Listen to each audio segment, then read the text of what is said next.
Hi everyone, I'm Nikki Gamble and welcome to Book Blast September 2021. Well, it's the close of the summer days, but you wouldn't think it looking outside the window today. It's brilliantly sunshiny and rather warm. Isn't that always the way when the schools go back? Well, not to worry, because I've got 40 great titles to bring those sunshine smiles back to your faces. And not only that, I brought along my very sunshiny yellow alarm clock to make sure I stick to my 30 minutes. So we're aiming to get through 40 titles in 30 minutes. Without further ado, then I'm going to move on and have a look at what books we have to share with you this month. All of the books in Book Blast are books that I have read. And it was a really difficult feat this month. Thank goodness it was August and the summer holidays, because I don't know how I would have kept up with the reading otherwise. Most of you will probably know that these presentations are put together in support of Just Imagine and bestbooksforschools.com. If you haven't already checked it out, please do. You don't have to be a teacher or working in school to be able to use the website. Purchasing just one or two books from this website makes a huge difference to the work undertaken by Just Imagine, including the pro bono projects that they run in school. On the slides today, you'll see some purple podcast icons. This simply means that I've recorded a podcast with either the author or illustrator of the book that I'm talking about. You can listen to these podcasts by visiting www.exploringchildrensliterature.uk/podcasts or on your usual podcast provider. Just search for the podcast in the reading corner. My first book today is the latest edition in the collaboration between Patricia Hegarty and Britta Teckentrup. It's a rhyming story with delightful die-cut pages and introduces very young children to animal homes. Hegarty is ambitious with her vocabulary choices, as you can see from the example on the screen, ensuring that very young children have a rich verbal and visual experience when they are read to. The story ends with Little Bear hibernating, so a good choice to add to your autumn collection. I absolutely love this book, Rock and Roll by Hazel Terry, published by Tiny Owl. It's a beautiful fable about the natural beauty of the world and the avariciousness of people. But it also speaks to our creative capabilities and the potential to enjoy natural resources without causing harm. Each book or each page in this book could inspire an art project using rocks, fossils, shells, frond and fern, painting rainbows, or creating icy landscapes. Don't be fooled into thinking that this is just for very young children. Like all good fables, there's something for us all to learn. Perhaps we can all make our lives a little bit more rock and roll. A fantastic partnership here from Mallory Blackman, former Children's Laureate, and Dapo Adiola. This features two children, Charlie and Eddie, who are going looking for monsters in their garden and around their home. They go over the shimmering ocean, up the huge high mountain, through the deep dark jungle, across the bubbly bubble lake, and all of these everyday places. The bubbly lake is the bathroom. All of these everyday places really fire the children's imagination. You'll see that there are links here to 10 Delicious Teachers that I introduced last month, and Michael Rosen and Helen Oxenbury's classic, We're Going on a Bear Hunt. This story really lends itself to being enacted in a group or in a classroom. One other thing to note, Charlie, the little girl in the story, has a skin condition, vitiligo. It's not a great part of the story, but it is lovely to see that these inclusive images are now being included in children's picture books. So great thanks to Dapo and Mallory for doing that. Gustavo the Shy Ghost. Maybe you saw this book in hardback. Gustavo, what a great name for a ghost. Well, when this cute little ghost What he's really good at is his paranormal skills, but he's lacking in social confidence. He can't even join a queue to buy ice cream. That's I scream. You get that? So he organizes a party, invites all the monsters and makes lots of friends. Flavia Drago was born and raised in Mexico City. You can see the influence in pattern, costume, and color pattern of the Dia de los Muertes. It's a beautifully balanced story, just enough fun and just enough enjoyable fright for younger children. Adults will enjoy spotting cultural references to books, films, and music, like The Bride of Dracula. And this title has been shortlisted for the Klaus Pfluger Award for New Illustrators, and that will be announced. The winner of that will be announced later this month. Debbie Gloria Cat Waverly. Debbie has a wonderful talent for tackling some of society's biggest issues in a wholly appropriate, non-threatening and tender way. She encourages empathy in very young readers. My Cat Waverly is prompted by a true instance of homelessness in Edinburgh. It highlights the plight of war veterans and, more widely, the tragedy of homelessness. It challenges us not to look away. The huge appeal to younger children is that it's told through the eyes of this very appealing marmalade cat who remains loyal to his absent young man until they are eventually reunited. Lost is the latest from Sam Usher in what will be a collection of 4 books about a boy and his grandfather's encounters with the natural world. Sam Usher's drawings are beautifully observed and present a delightful intergenerational relationship between the 2 characters. The boy is bored, but Grandad takes him to the shops and the library. They return home armed with materials to make a sledge. I love the detailed images of tools and materials, which give a lot for adults to talk about with children, expanding their knowledge of craft and woodworking. Out in the snow, the boy and his granddad see signs for a missing dog, and they try to find it. The irony is that in the ensuing blizzard, it's the dog that finds and rescues them, and he's accompanied by a wolf pack that he's made friends with. This provides lots of opportunities to talk about rewilding. It's a lovely story in which the everyday and the fantastic collide.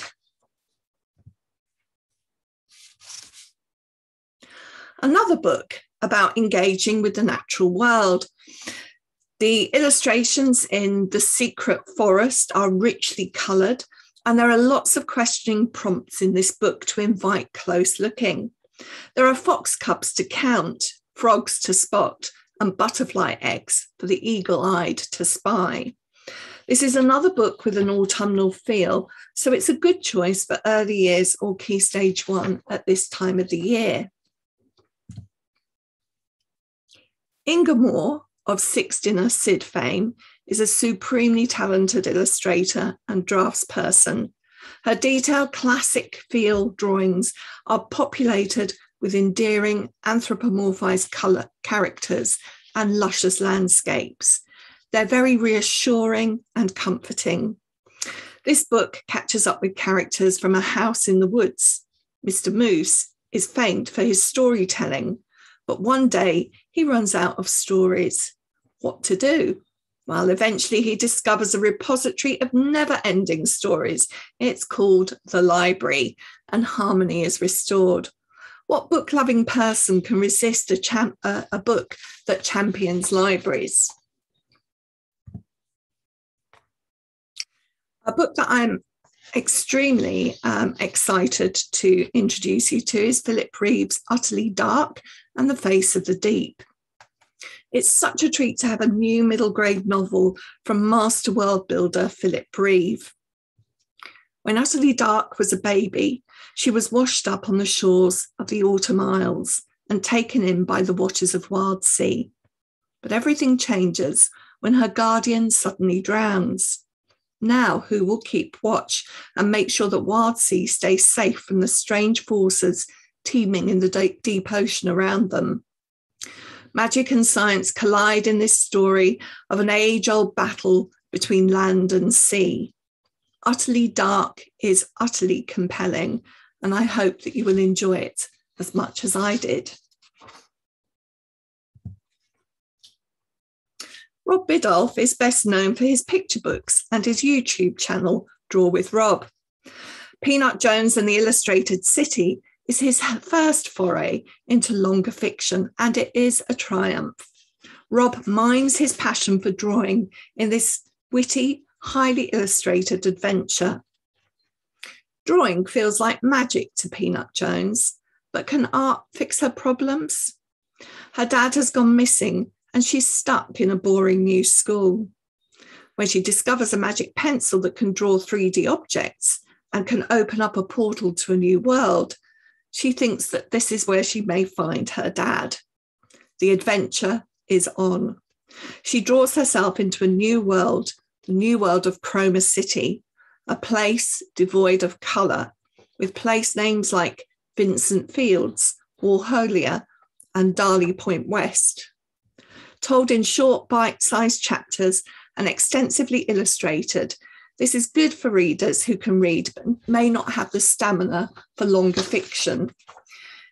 It might be interesting to read this alongside other stories in which characters draw themselves in adventures or draw themselves out of trouble, or perhaps draw their psychological landscape of their dreams and nightmares.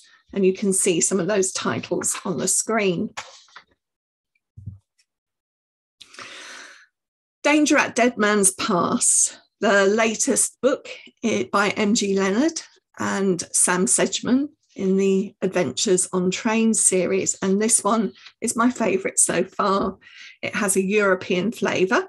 It starts with the curse on an old German family, and Harrison and Uncle Nat are called upon to try and solve the mystery. There's more than a little nod to Sherlock Holmes and Hound of the Baskerville in this story, and there are other literary allusions too, like Emile and the Detectives. There's a ride on the Eurostar and also a personal, privately owned funeral train, and there's lots of code cracking too. It's a fast-paced and brilliant read. So on to something different, Emma Carroll's latest, The Week at World's End. It was after tea on a school night that I found the dead body. Well, if that doesn't grab you as a first line, I don't know what will. Set in 1962 during the week of the Cuban Missile Crisis, the story is told by Stevie, the discoverer of the dead body, except it's not a dead body. And I'm not giving away any plot spoilers because we're told that fairly early on. It is the mysterious Anna who needs to hide out in the coal shed while undertaking a dangerous and secret mission. She claims that her pursuers are trying to poison her. Together with Ray, that's Stevie's American friend, the trio try to unravel what is going on. This is a story full of political intrigue and family mystery, tight plotting and compelling storytelling. And I found that the world building in this was really credible. One tiny niggle about the mention of book passes in the 1960s didn't quite ring true, but that would be churlish to focus on that when the world building is just so beautifully executed. Quite honestly, one of my favourite books of the year so far, Julia and the Shark from Kieran Millwood Hargrave and her husband partner, Tom de Freston. This is a stunningly beautiful book. Julia is staying with her mum and dad on a remote Scottish island. Her dad is repairing the lighthouse while her mum is chasing the elusive Greenland shark, which she believes will offer hope by helping with an effective treatment for dementia.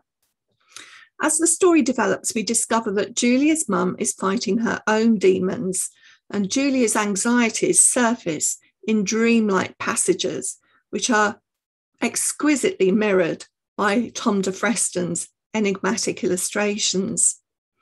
There's depth to this story, which is partly about coming to see your parents as people, but also understanding your own individual identity within the family unit. It's a book that needs to be held and to be read to be fully appreciated.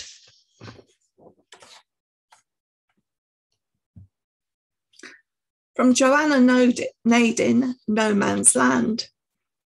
With far-right Albion on the brink of war with Europe, 10-year-old Alan and his little brother Sam are sent away to safety. Dad tells Alan to be brave, like the superheroes that he loves, but Alan isn't too sure. He wants to be wherever Dad is, and anyway, can he really be sure who's the hero and who's a villain? Set in a post-Brexit Albion, this is a story about the insidious ways in which extreme politics can take advantage of situations. It's about how ordinary humans have the capacity to be brave and how love can be stronger than hate. There's plenty here to think and talk about. It's prescient and confronting. Many people will be excited to see the sequel to Pax Journey Home by Sarah Pennypacker and illustrated by John Classon. The story opens full of optimism. It's a glorious spring morning and Pax returns home to his den where he expects to find his mate Bristle. But something is different. Bristle rolled onto her back and stretched out her round belly. Kits, soon. Then she curled back into the clean sand. Pax watched her every breath until she fell asleep. He backed out of the den and gave a single bark, and then he ran. This time he ran because if he didn't, he would burst. It's a joyful start to this novel. It's been a year since Peter and his pet fox Pax have seen each other. Once inseparable, they now lead very different lives. Pax must protect his litter of kits in the dangerous world. Meanwhile, Peter, orphaned after the war, has left his adopted home and joined the Water Warriors, a group determined to heal the land from the scars of war. When one of Pax's kits falls desperately ill, Pax turns to the one human he knows that he can trust. And so Pax returns, takes the journey home to his boy, Peter. Now in paperback, the first book in the Circus Maximus series, Race to the Death. This is a story about treachery in Rome. It's about the fighting between chariot racing teams, and it's about one girl who must flee to safety when her father, a chariot race trainer, is murdered. 12-year-old Dido is determined to get back to her beloved horse Porcellus to race and restore the honour of her father's racing team. Look out for the second book in the series, Rivals on the Track, coming in February next year. Another great outing from Phil Hicks, full of folkloric horror and mystery. This time, Aveline is staying in a rundown cottage so that her mother can have a break. At the bottom of the garden is a circle of ancient standing stones. Aveline wants to know the history about the stones, and although there are many explanations, she isn't sure where the truth lies. And then there's the mysterious girl Hazel, who seems to like hanging around the circle. There's also a top hat, coloured sock wearing vicar, and there are rumours of witchcraft in the village. It's atmospheric, with enough shivery moments for middle grade readers. Porrick Kenny is an exceptional writer, and I really enjoyed The Shadows of Rookhaven, the second book in the Rookhaven series. Think Addams Family, but with way more depth of feeling. Haven means place of safety, and Rookhaven is where the monsters, outsiders, are made to feel safe. No one is rejected. In The Shadows of Rookhaven, the nasty villains are intent on capturing the essence of immortality to slow down their own aging process. There's superb characterization and world building in these books, and these are monsters that you care deeply about. But do read The Monsters of Rookhaven first.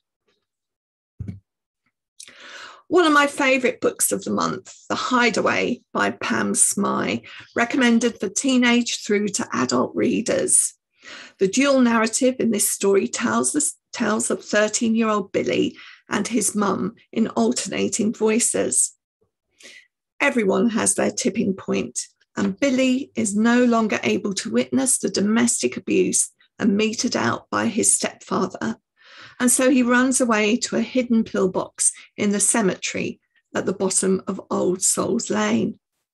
Here he meets a strange old man who tends the graves and promises to keep Billy's hideaway a secret for a few days, as long as he, in return, helps to tend the graves. Billy is also discovered by a school friend who also keeps silent about his whereabouts. Meanwhile, Billy's mother is desperate to find him and enlists the help of her local community. Billy's story is beautifully illustrated throughout, with foliage and small creatures that live in the overgrown cemetery. His mother's story is told without any accompanying visuals. Towards the end of the book, a section of the narrative is given over entirely to images, and it's interesting to reflect how this impacts the storytelling. Readers will no doubt find themselves asking questions about the characters that appear on All Souls Night. You can see in the illustration on the screen. This one is a triumph for Pam, but do read it before passing it on to young readers to make sure you know what the content is in the book. African and Caribbean Folktales, Myths and Legends from Wendy Shearer. Wendy is a professional London storyteller and writer with a diverse repertoire of stories. She has an academic background in classics and is a member of the Society for Storytellers. This collection includes trickster tales, shapeshifter stories, myths, legends, and a sprinkle of magic. It's a super short story collection. James Mayhew, Once Upon a Time Stories from the Orchestra. No doubt you can see on the book cover here the 6 stories that are covered in this collection. William Tell, The Flight of the Bumblebee, The Swan of Tuonela, The Hall of the Mountain King from Peer Gynt, and the story of Sinbad the Sailor. The artwork in this collection is simply stunning. There's so much depth to the collage pictures. It really is quite extraordinary. You feel as though you could actually move through the theatrical set-like pictures. James Mayhew has been delighting audiences for years with his musical and visual storytelling. This is a must-have for school collections. James also recommends recordings of the pieces that are included. I'm just going to pause for a moment to give you time to take in the names on the screen and ask if you are able to connect them or be able to say what it is that connects these names.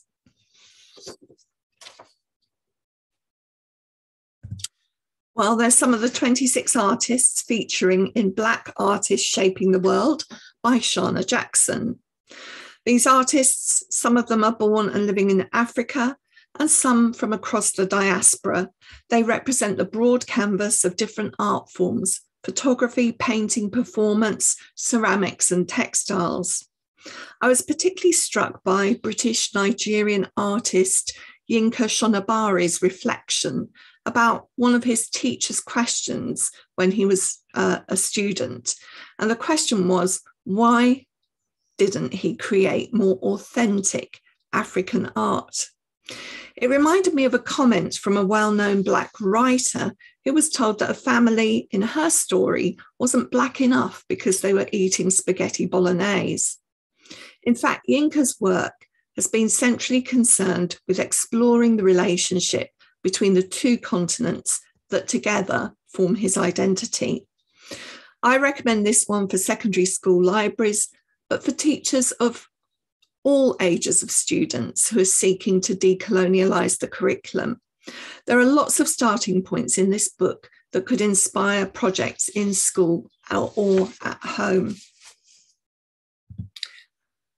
Think Like a Scientist is a handy little portable book from Be Small, and it continues to add to their strand of publishing that encourages children to think critically and develop good thinking processes.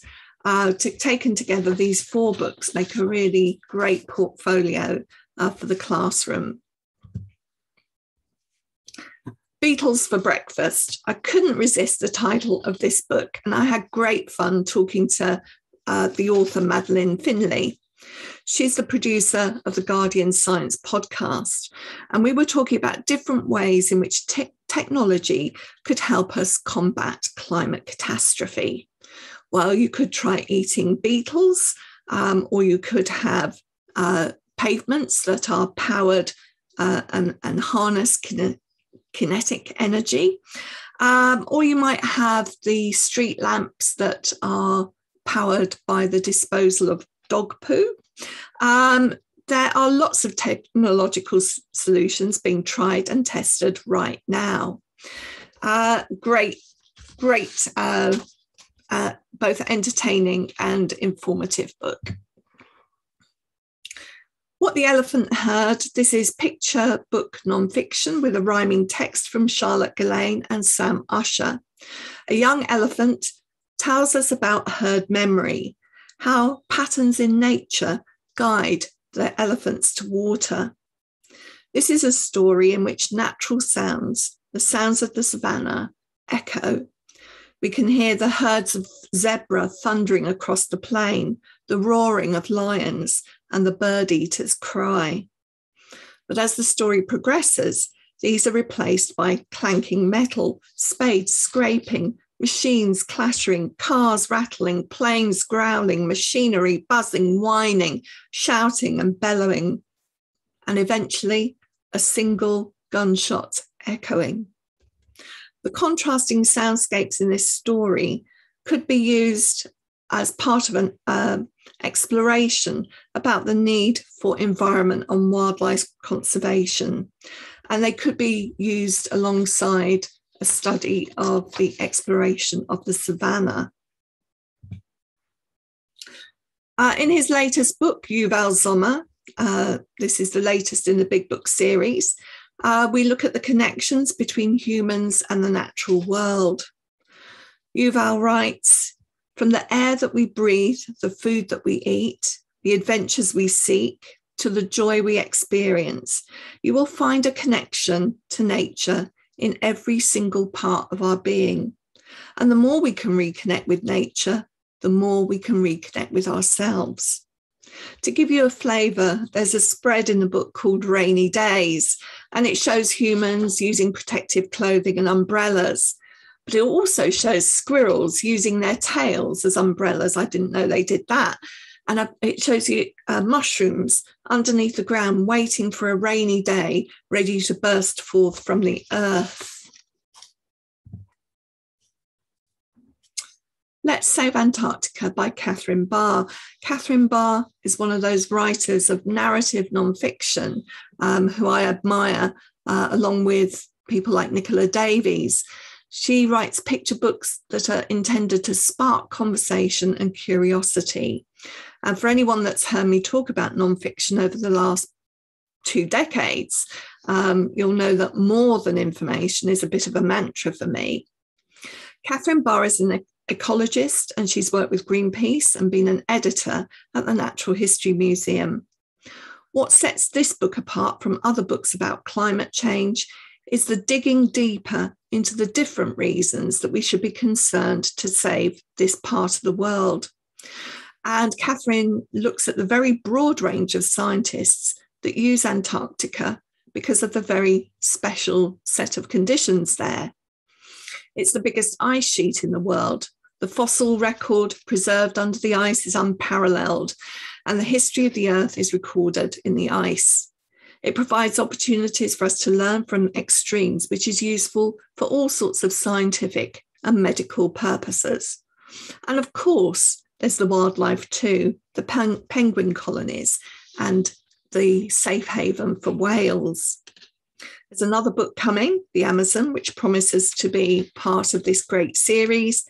And although not part of the series, I wanted to give the heads up to Catherine's 14 Wolves, which is all about the rewilding of Yellowstone National Park.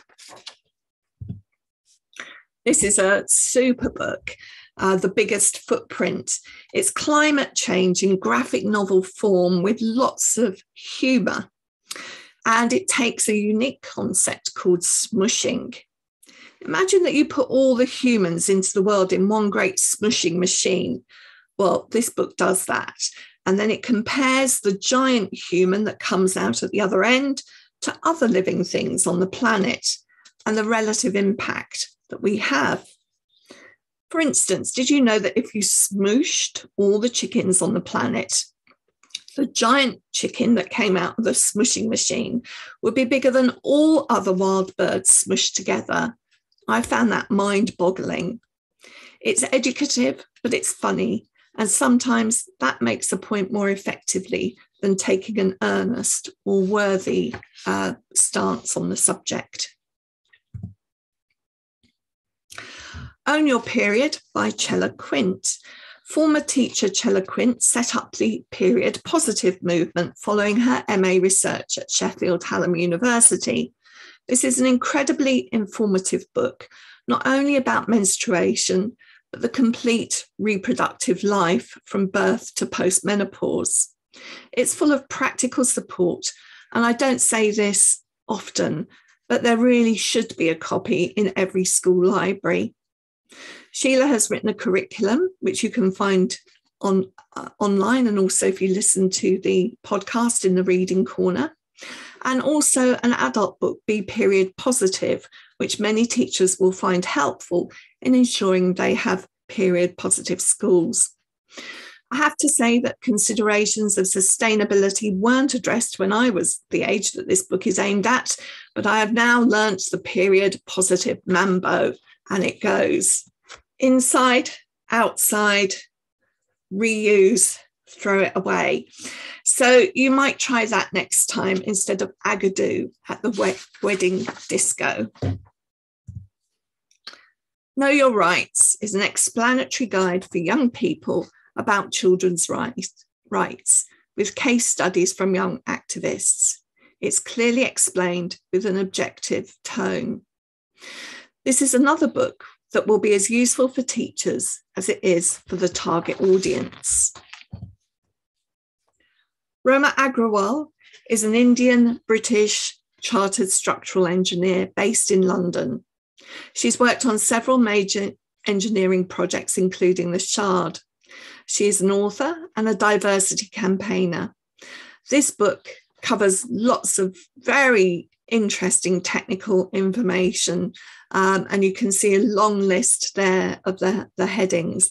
I learned so much reading this book. It's definitely one for young engineers and supports STEAM at the top end of Key Stage 2. A History of the World in 25 Cities. Which 25 cities would you choose if you wanted to illustrate the history of the world? Cities are important because they emerge in what Peter Frankopan, in his book The Silk Roads, calls the heart of the world. This book starts with the city of Jericho in 800 BC and ends in Tokyo in the present day. Other sites include Memphis, Athens, Jorvik, Baghdad, Constantinople, Benin, Delhi. There are many fascinating details about buildings and the way that cities were organised. Just one word of caution about the use of maps. Each city has a city map which shows its location to the present-day country. So Jericho is located on the map of Palestine. Venice, 1450 in Italy, although Venice would not have been part of Italy until the 1860s, whereas Rome is just shown as part of the Roman Empire. Personally, I would have found it useful to have the cities located on a world map. This wouldn't stop me picking up or purchasing this book. I think there's lots of great information in there. And I think this idea of how maps are used could be an interesting talking point.